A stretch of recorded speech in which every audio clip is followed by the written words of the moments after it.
Kembali lagi, seperti biasa Mimin selalu mendoakan kalian semoga selalu dalam keadaan sehat dan dalam kondisi terbaik. Di video kali ini Mimin akan menceritakan sebuah donghua series dari duo Jan Siantian. Dan bagi kalian yang mungkin baru gabung, Mimin saranin untuk nonton bagian sebelumnya dulu. Linknya ada di deskripsi. Tak berlama-lama langsung aja kita masuk ke isi ceritanya.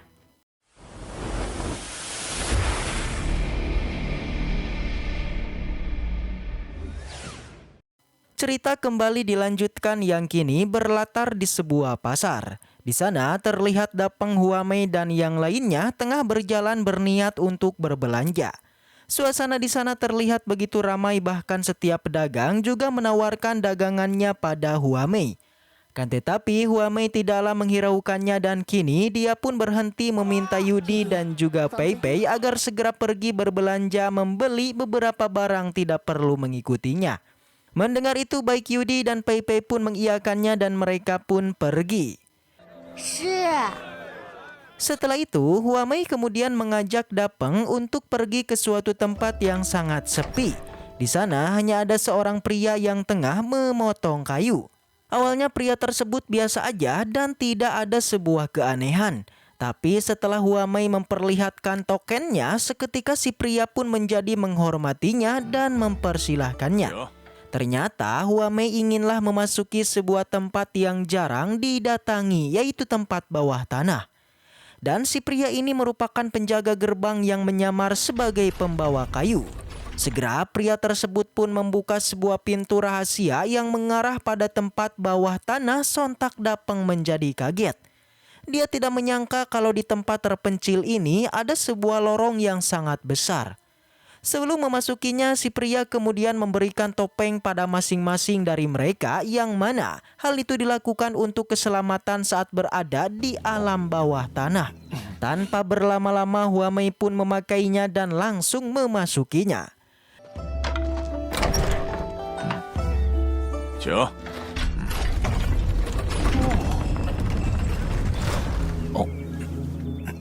Di perjalanan Dapeng masihlah tidak bisa berkata-kata akibat terkejut dengan tempat ini. Dari atas tanah terlihat biasa aja, tapi pas sudah memasukinya ternyata di dalam sini sangatlah luas yang bahkan Dapeng tidak menduga jika di sini terdapat sebuah kota. Bisa kita lihat tempat ini sungguhlah luas yang bahkan tidak bisa dibedakan dengan dunia atas. Namun perbedaan yang paling menonjol adalah semua orang yang datang ke tempat ini diwajibkan untuk memakai topeng. Diketahui kota ini bernama Pasar Gelap. Huamei bilang ketika mereka pergi ke kota Pangjau, maka dirinya akan mengajak Dapeng untuk mendatangi pasar ini. Yang dimana semua hal yang ada di pasar ini tidaklah dapat dibayangkan oleh Dapeng. Asalkan punya uang maka semua hal di tempat ini akan bisa didapatkan. Mendengar itu, Dapeng pun menjadi kagum dan kini dia malah membuka topengnya. Di perjalanan, Dapeng menemukan sebuah paviliun yang sangat besar yang dinamakan Paviliun Jiji yang didirikan oleh Master Jiji. Yang menurut Huamei, paviliun ini juga merupakan bagian penting dari pasar gelap ini. Karena paviliun ini tidak menjual barang, melainkan menjual informasi. Lanjut, mereka pun berjalan lagi dan tak lama mereka melihat adanya seseorang yang diusir dari sebuah tempat karena dia tidak mempunyai uang. Di hadapan mereka ada paviliun kecantikan yang merupakan tempat para praktisi bayaran alias sebuah kelompok para pembunuh. Mendengar itu Dapeng tidaklah menyangka kalau paviliun yang terlihat biasa aja sebenarnya memiliki orang-orang yang mengerikan. Lalu mereka pun kembali melanjutkan perjalanannya yang kini telah sampai pada tujuan Huamei yang adalah Paviliun Harta Karun. Sesuai namanya, tempat ini berisikan harta karun yang sangat berlimpah. Huamei bilang dirinya ingin membeli beberapa harta untuk mempersiapkan perjalanannya ke ibu kota. Segera keduanya pun memasukinya dan di dalam bangunannya itu sangat megah. Dan di tengah-tengah terdapat sebuah energi biru yang menjadi inti dari paviliunnya. Langsung aja setelah masuk Huamei melemparkan sebuah koin yang seketika ada seorang bocil yang menangkapnya. Bisa dikatakan bocil ini adalah calo yang biasa mengantar para tamu berkeliling di tempat ini. Segera si bocil bertanya tentang apa yang dibutuhkan oleh Huamei. Dengan tegas Huamei bilang dia inginlah sebuah teknik Tao. Namun si bocil mengatakan kalau di pasar gelap tidaklah menjual teknik Tao dan harus mengecewakan Huamei. Tapi meski begitu di tempat ini masih menjual sebuah teknik bela diri yang cukup kuat dan apakah Huamei tertarik?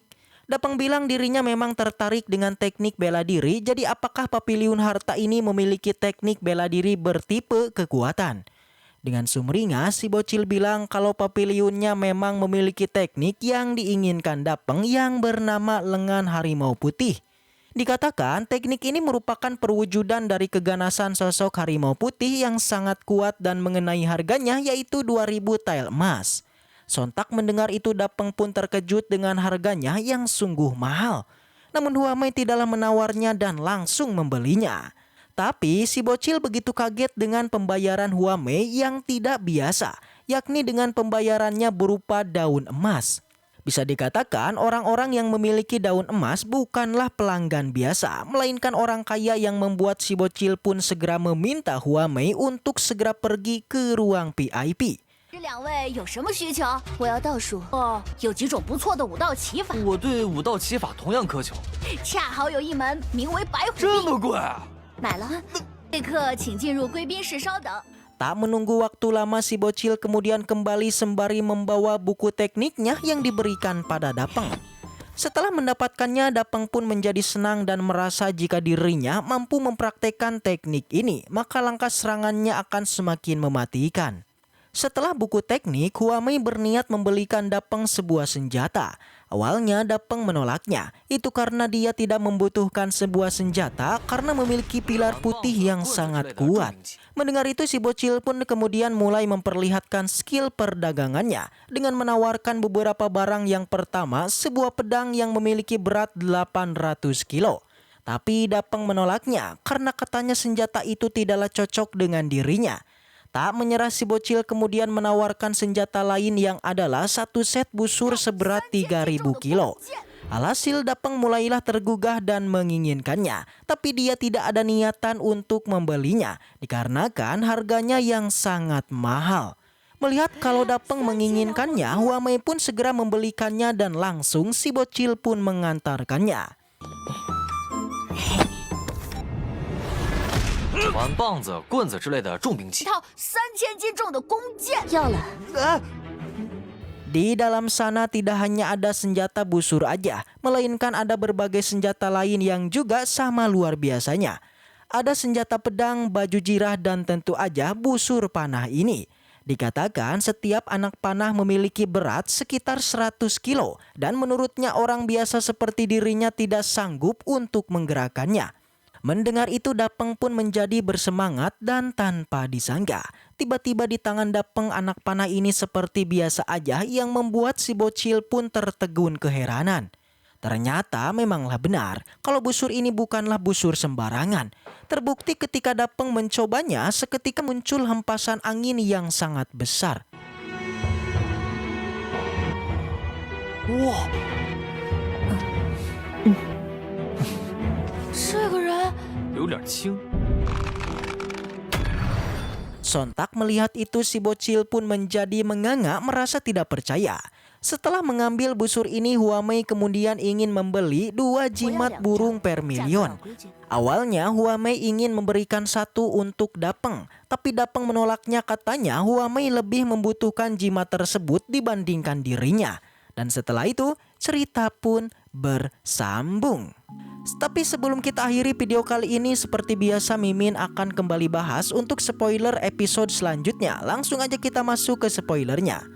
Dalam cuplikannya kita bisa melihat kalau setelah keluar dari Papiliun Harta, tiba-tiba aja ada sekelompok orang yang datang menyerang Huamei dan juga Dapeng. Entah apa tujuan mereka. Di sana Huamei dan juga Dapeng mereka terkepung oleh kelompok wanita dan tidak bisa melarikan diri. Beberapa serangan mulai mereka lancarkan, tapi tidak ada satupun yang mampu menyentuh Dapeng. Dan kita masih penasaran dengan kelompok ini. Apakah Dapeng mampu keluar dari kesulitan ini? Dan siapakah dalang di balik penyerangan ini? Jika penasaran, maka Mimin akan kembali bahas di minggu depan. Baiklah, mungkin segitu aja untuk pembahasan kali ini. Semoga kita selalu diberikan kesehatan untuk mengawal Donghua ini. Dan sampai jumpa di video selanjutnya.